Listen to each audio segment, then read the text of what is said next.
ఇవాళ మనం class room of the elite season 2 episode 4 అయితే ఎక్స్ప్లెయిన్ చేయబోతున్నాం. సో లేట్ చేయకుండా ఎపిసోడ్ లోకి వెళ్ళిపోదాం. ఇక ఎపిసోడ్ స్టార్టింగ్ లో మనం ఆయన కోజీ ఇంకా మిగతా వాళ్ళని అయితే చూస్తాం. ఇక్కడ వీళ్ళంతా కెఫెటేరియాలో కూర్చొని ఉంటారు. ఇంకా వీళ్ళ ట్రిప్ అయితే కంప్లీట్ అయిపోతుంది. ఇక్కడ కారిజావా అంటుంది, గ్రూప్ నేమ్ లోనే ఆన్సర్ ఉండడం ఏంటి, నువ్వు చెప్పింది నాకు అర్థం అవ్వట్లేదు. ఇది విని సుజనే అంటుంది, నేను దీనికన్నా సరిగా నీకు ఎక్స్ప్లెయిన్ చేయలేను. ఇది విని యూస్కి అంటాడు, సుజనే ఏం చెప్పిందో నేను క్లారిటీగా ఎక్స్ప్లెయిన్ చేస్తా విను. ఇప్పుడు యూస్కి అంటాడు, నీకు తెలుసుగా గ్రూప్ యొక్క పేర్లు ప్లానెట్స్ యొక్క పేర్లని బేస్ చేసుకుని పెట్టారు. ఇంకా ఆ పేర్లని బేస్ చేసుకుని విఐపీస్ ని ఎంచుకున్నారు. ఇంకా మీ గ్రూప్ లో మాస్ ప్లానెట్ ఏదైతే ఉందో అది 4th నెంబర్ ప్లానెట్. ఇంకా మనం జపనీస్ ఆల్ఫాబెట్స్ ని బేస్ చేసుకుంటే 4th నెంబర్ లో ఉండేది నీ పేరే. అంటే జపనీస్ ఆల్ఫాబెట్స్ లో కారిజావా కే ఏదైతే ఉందో అది 4th ప్లేస్ లో వస్తుంది. ఇంకా మాస్ ఏదైతే ఉందో అది 4th ప్లేస్ లోనే ఉంటుంది. దీన్ని బేస్ చేసుకుని విఐపీని ఎంచుకున్నారు. ఇక ఇదే ఫార్ములాని బేస్ చేసుకుని మిగతా విఐపీస్ ని కూడా ఎంచుకున్నారు. ఇక ఇదంతా విన్నాక కారిజావాకి ఇప్పుడు అర్థమైపోతుంది వీళ్ళు అసలు ఏం చెప్పాలనుకుంటున్నారు అనేది. ఇప్పుడు యోస్కి అంటాడు, ఈ విషయాన్ని మనం ఇప్పుడు ఈజీగానే తెలుసుకున్నాం, కానీ మనం దీన్ని టెస్ట్ టైమ్ లో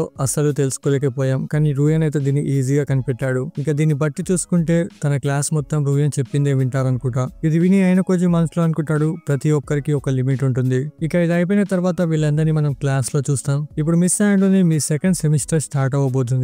ఇక సెప్టెంబర్ నుంచి అక్టోబర్ దాకా మీకు జిమ్ కి సంబంధించిన క్లాసెస్ అనేవి ఎక్కువగా ఉంటాయి. ఇప్పుడు మిస్ అయ్యి వీళ్ళందరికీ రూల్ బుక్ ఇంకా షెడ్యూల్ అయితే ప్రొవైడ్ చేస్తుంది. ఇందులో వీళ్ళందరికీ స్పోర్ట్స్ ఫెస్టివల్ కి సంబంధించిన ఇన్ఫర్మేషన్ ఇంకా రూల్స్ అయితే రాసుంటాయి. ఇప్పుడు యోస్కి అడుగుతాడు, మేము ఈ స్పోర్ట్స్ ఫెస్టివల్ లో మాకు ఏదైనా స్పెషల్ టెస్ట్ ఉంటుందా? దీనిపై మిస్ అంటుంది, నువ్వు ఎక్స్పెక్ట్ చేయొచ్చు. ఇంకా ఈ ఫెస్టివల్ లో స్కూల్ మొత్తం 2 టీంలుగా డివైడ్ అవుతుంది. దాంట్లో ఒకటి టీమ్ రెడ్, ఇంకొకటి టీమ్ వైట్. ఇంకా మీరంతా కలిసి క్లాస్ ఏ వాళ్ళతో పనిచేయాల్సి ఉంటుంది. ఇంకా మీరంతా ఇప్పుడు టీమ్ రెడ్ లో ఉన్నారు. ఇక్కడే ఉన్న ఆయన కోజీ సుజనే అంటాడు, అయితే నువ్వు అతన్ని మళ్ళీ చూడగలవు. ఇంకా ఆయన కోజీ మాట్లాడేది ఎవరి గురించో కాదు, సుజనే వాళ్ళ అన్న గురించి. ఇది విని సుజనే ఆయన కోజీకి పెన్ అయితే చూపిస్తుంది. సరే, ఇక ఇదే క్లాస్ లో మనం బ్లూ హెయిర్ ఉన్న అమ్మాయిని అయితే చూస్తాం. ఇప్పుడు తన అంటుంది, నాకు తెలిసి ఈవెంట్లన్నీ మ్యాండేటరీ కావచ్చు, లేకపోతే వాలంటరీ కావచ్చు. ఇక దీనికి అర్థం ఏంటంటే మనం కొన్ని ఈవెంట్స్ ని పక్కా అటెండ్ అవ్వాల్సిందే. ఇంకా మిగతా ఈవెంట్స్ ని అటెండ్ అవ్వకపోయినా ఏమీ కాదు. ఇంకా నువ్వు ఇక్కడ వాలంటరీ ఈవెంట్ లో పార్టిసిపేట్ చేసావంటే నీకు మ్యాండేటరీ ఈవెంట్స్ కన్నా ఎక్కువ పాయింట్స్ అయితే వస్తాయి. ఇప్పుడు మిస్ అంటుంది, ఎలాంటి ఈవెంట్ అయినా సరే మీరు అన్నిటికీ రెడీగా ఉండండి, ఎందుకంటే నువ్వు ఓడిపోయామంటే నీ మీద పెనాల్టీ పడుతుంది.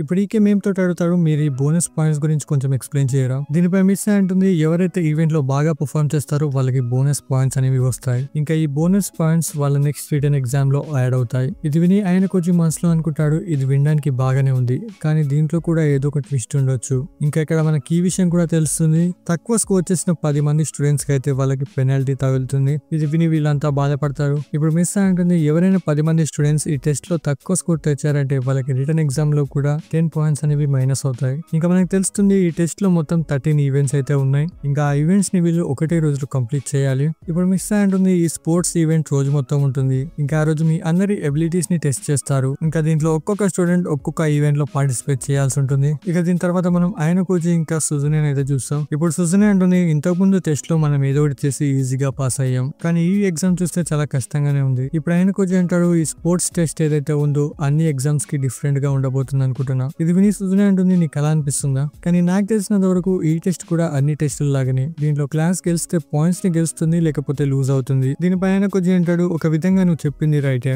కానీ ఇంతకుముందు ఎగ్జామ్ లో వాళ్ళు మన ఇంటెలిజెన్స్ ని చెక్ చేశారు, కానీ ఈసారి చూస్తుంటే వాళ్ళు మన ఫిజికల్ ఎబిలిటీస్ ని చెక్ చేద్దాం అనుకుంటున్నట్టున్నారు. ఇంకా మనం ఈ ఎగ్జామ్ గెలవాలంటే మన క్లాస్ మొత్తం ప్రాపర్ గా ప్రిపేర్ అయ్యి ఉండాలి. ఇది విని సుజనే అంటుంది, అది సరే, కానీ ఎలా గెలవాలనో అది చెప్పు.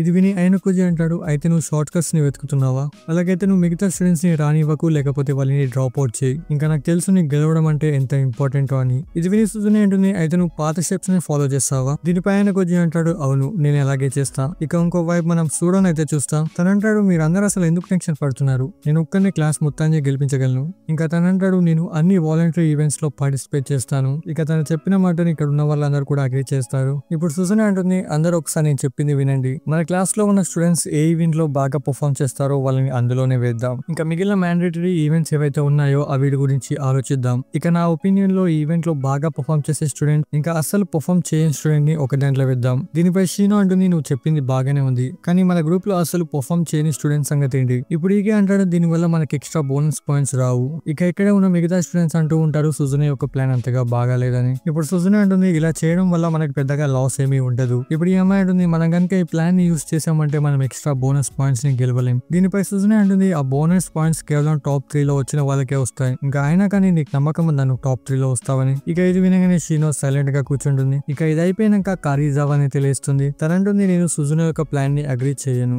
దీనిపై సుజునే అంటుంది నీ దగ్గర ఏదైనా రీజన్ ఉందా? దీనిపై కారీజావా అంటుంది నా దగ్గర ఏ రీజన్ లేదు, అయినా కానీ నాకు ఈ ప్లాన్ నచ్చలే. ఇక కారీజావా అంటుంది నాకు నీ ఐడియా అసలు అర్థమే కాలేదు, నువ్వు దాన్ని క్లారిటీగా చెప్తావా? ఇక ఇంకోవైపు సుజునేకి అసలు ఈ ప్లాన్ మళ్ళీ చెప్పాలని అనిపించదు. ఇప్పుడు మనం చూసరాగానే వీళ్ళిద్దరూ ఇలాగే ఒకరితో ఒకరు గొడవ పడుతూ ఉంటారు. ఇప్పుడు కారీజావా అంటుంది కుషిదా నువ్వు చెప్పు నీ దగ్గర ఏదైనా ప్లాన్ ఉందా? దీనిపై కుషిదా అంటుంది నా దగ్గరనైతే ఏ ప్లాన్ లేదు, కానీ మీ ఇద్దరి ప్లాన్లని కలిపి ఒక కొత్త ప్లాన్ ని రెడీ చేస్తే ఎలా ఉంటుంది? ఇది విని క్లాస్ లో ఉన్న వాళ్ళంతా అగ్రీ చేస్తారు. ఇప్పుడు సుజునే అంటుంది నా దగ్గర ఇంకొక ప్లాన్ ఉంది. సుజునే అంటుంది మనకు తెలిసినంత వరకు లాస్ట్ వచ్చిన వాళ్ళకి పెనాల్టీ అయితే ఉంటుంది, ఇంకా టాప్ 3 లో ఉన్న వాళ్ళకి బోనస్ పాయింట్స్. సో నా ప్లాన్ ఏంటంటే టాప్ వచ్చిన వాడిని ఇంకా తక్కువ పాయింట్స్ వచ్చిన వాడిని ఇద్దరిని ఒక టీమ్ గా చేద్దాం. ఇక ఇలా చేయడం వల్ల ఎవరికి ఏ ప్రాబ్లం రాదు. ఇక ఇది విని సూడో దీనికైతే అగ్రీ చేస్తాడు. ఇది విని కారీజావా అయితే అసలు అగ్రీ చేయదు. ఇంకా తను మిగతా క్లాస్ గర్ల్స్ తోటి అడుగుతుంది మీకు ఈ ప్లాన్ నచ్చిందా లేదా అని. సో ఇక్కడ కారీజావా క్లాస్ లో చాలా పాపులర్ కదా, ఇంకా గర్ల్స్ కూడా తను చెప్పినట్టే వింటారు, అంటే వాళ్ళకు కూడా ఈ ప్లాన్ నచ్చలేదు. ఇప్పుడు సుజునే అంటుంది నేను చెప్పిన ప్లాన్ పర్ఫెక్ట్ గా ఉంటుంది. ఇప్పుడు కారీజావా అంటుంది నీకు అనిపిస్తున్నట్టుంది నీకే అన్ని తెలుసని, కానీ మేము చెప్పేది విను, నువ్వు చెప్పే దానికి మేము అగ్రీ చెయ్యం. ఇంకా క్లాస్ లో ఉన్న గర్ల్స్ అంటారు అవును నువ్వు ఎప్పుడు నీకు ఇష్టం వచ్చిందే చేస్తావు, ఇంకా అందుకేనేమో నీకు ఇప్పటి వరకు అసలు ఫ్రెండ్సే లేరు.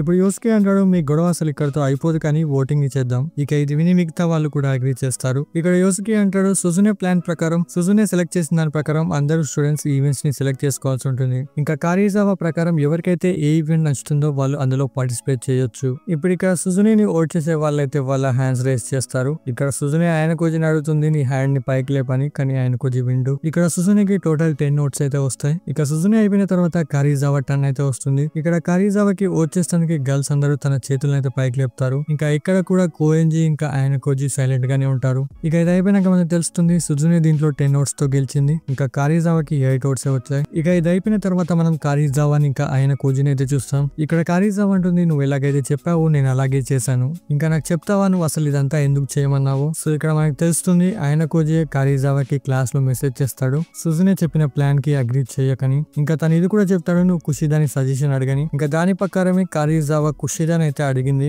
ఇక్కడ ప్రెసెంట్ లో కారీజావా అంటుంది నాకు సుజునే చెప్పిన ప్లాన్ నిజంగానే నచ్చింది, కానీ నాకు అర్థం అవ్వట్లేదు నువ్వు అలా ఎందుకు చేయమన్నావు, ఇంకా అదైతేనా కానీ నువ్వు కుషిదాని ఒపీనియన్ ఎందుకు తీసుకోమన్నావు, ప్లీజ్ ఇవన్నీ నువ్వు నాకు ఎక్స్ప్లెయిన్ చేయగలవా? ఇది విని ఆయన కోజి అంటాడు నేను ఈ విషయాన్ని కొంచెం సీక్రెట్ గా ఉంచుదామని అనుకుంటున్నా. ఇది విని కారీజావా అంటుంది అసలు నీ గోల్ ఏంటి? దీనిపై ఆయన కోజి అంటాడు నా గోల్ కేవలం ఒకటే, అదే సెక్షన్ డి ని సెక్షన్ ఏ గా మార్చడం. ఇది విని కారీజావా అంటుంది నువ్వు ఇదంతా చేయడం వల్ల నీ గోల్ కంప్లీట్ అవుతుందా? దీనిపై ఆయన కోజి అంటాడు నాకు తెలుసు నువ్వు అంత సింపుల్ గా నేను చెప్పింది నమ్మవని, కానీ ఇప్పుడు చెప్పేది నువ్వు జాగ్రత్తగా విను. ఇప్పుడు జరగబోయే స్పోర్ట్స్ ఫెస్టివల్ రోజు మన క్లాస్ స్టూడెంటే మనల్ని మోసం చేయబోతున్నాడు. ఇంకా తను మన క్లాస్ కి సంబంధించిన పూర్తి ఇన్ఫర్మేషన్ ని వేరే క్లాస్ కి ఇవ్వబోతున్నాడు. ఇది విని కారీజావా అంటుంది అయితే మనం ఏదో ఒకటి చేయాలి కదా. దీనిపై ఆయన కోజి అంటాడు అవును, ఇంకా నేను ఇదంతా కరెక్ట్ టైం వచ్చినప్పుడు చేస్తా. ఇక ఇదంతా అయిపోయిన తర్వాత మనం మిగతా స్టూడెంట్స్ అందరినీ చూస్తాం. ఇక్కడ సెలెక్షన్ నడుస్తూ ఉంటుంది ఏ స్టూడెంట్స్ దేంట్లో పార్టిసిపేట్ చేస్తారు అని. ఇంకా ఇక్కడ మిగతా వాళ్ళంతా వాళ్ళ గ్రిప్ స్ట్రెంత్ ని చెక్ చేసుకుంటూ ఉంటారు. దీంట్లో సూడోది 82 వస్తుంది. ఇంకా వీళ్ళంతా ఇక్కడ కోఎన్జీని ట్రై చేయమని చెప్తారు కానీ తను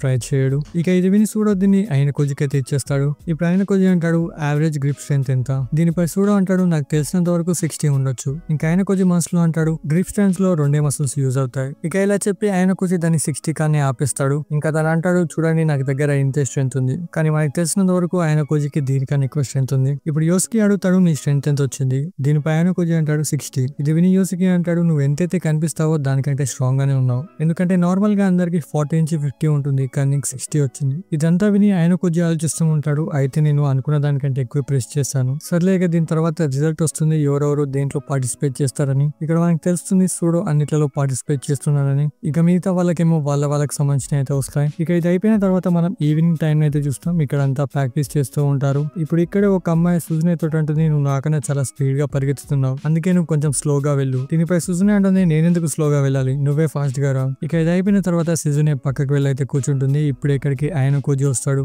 ఇప్పుడు తను అంటాడు నీతో నేను కొంచెంసేపు మాట్లాడొచ్చా? ఇంకా ఆయన కోజి అంటాడు నాకు తెలిసినంత వరకు నువ్వు అందరితోటి కాంప్రమైజ్ అవ్వడం నేర్చుకోవాలి. దీనిపై సుజునే అంటుంది నేను వాళ్ళని పుష్ చేయబోతే వాళ్ళు చాలా బలహీనంగా అవుతారు. దీనిపై ఆయన కోజి అంటాడు అలాగైతే నీకు పార్ట్నర్ ని వెతుక్కోవడానికి చాలా టైం పడుతుంది. దీనిపై సుజునే అంటుంది వాళ్ళు నాతోటి సరిగా పరిగెత్తట్లేదంటే నా తప్పేముంది. దీనిపై ఆయన కోజి అంటాడు అలాగైతే నువ్వు నాతో కలిసి పరిగెత్తుతావా? ఇప్పుడు సుజునే అంటుంది నువ్వు నాతో కలిసి ఫాస్ట్ గా పరిగెత్తగలవా? సర్లేక దీని తర్వాత వీళ్ళిద్దరైతే స్టార్ట్ అవుతారు. వెళ్ళిపోతారు. ఇంకా ఇక్కడ మనం చూస్తే ఆయన కొద్ది సరిగానే పరిగెత్తుతూ ఉంటాడు, కానీ సుజునే తనతోటి సరిగ్గా పరిగెత్తదు. ఇప్పుడు ఆయన కొద్ది అంటాడు, ఏమైంది, నువ్వు నాతో కలిసి పరిగెత్తు. ఇక ఇదంతా అయిపోయిన తర్వాత ఆయన కొద్ది సుజునే తోటి అంటాడు, చూడు ప్రాబ్లం నీ స్పీడ్ లో లేదు, నీ పాటికి నువ్వు కరెక్ట్ గానే పరిగెత్తుతావు, కానీ నువ్వు నీ పార్ట్నర్ గురించి మర్చిపోతావు. ఇంకా ఆయన కొద్ది అంటాడు, రేపు నువ్వు నాతోనే ఉండు. దీనిపై సుజునే అంటుంది, ఎందుకు? దీనిపై ఆయన కొద్ది అంటాడు, ఎందుకంటే మనం రేపు టీమ్ వైట్ గురించి తెలుసుకోబోతున్నాం. ఇంకా మన ఇద్దరితో పాటు కుషిదా కూడా ఉంటుంది. ఇది విని సుజునే అంటుంది, కుషిదా ఎందుకు? దీనిపై ఆయన కొద్ది చెప్తాడు, ఎందుకంటే ఇంతకుముందు జరిగిన టెస్ట్ లో ఎర్త్ గ్రూప్ ని చీట్ చేసింది ఎవరో కాదు, కుషిదా. అండ్ దీంతో ఎపిసోడ్ ఇక్కడ కంప్లీట్ అయిపోతుంది. ఐ హోప్ ఈ ఎపిసోడ్ మీకు నచ్చిందని అనుకుంటున్నాను. నచ్చితే కింద కమెంట్ చేసి చెప్పండి. ఇక నెక్స్ట్ ఎపిసోడ్ దీని మీద కావాలి, లార్డ్ ఆఫ్ మిస్టరీస్ లేకపోతే డైనర్ అయినా, కింద కమెంట్ చేసి చెప్పండి. ఇక వెళ్లే ముందు ఈ వీడియో క్లిక్ చేయడం మర్చిపోకండి. ఛానల్ కూడా కొత్తగా సబ్స్క్రైబ్ చేసుకోండి. బాయ్.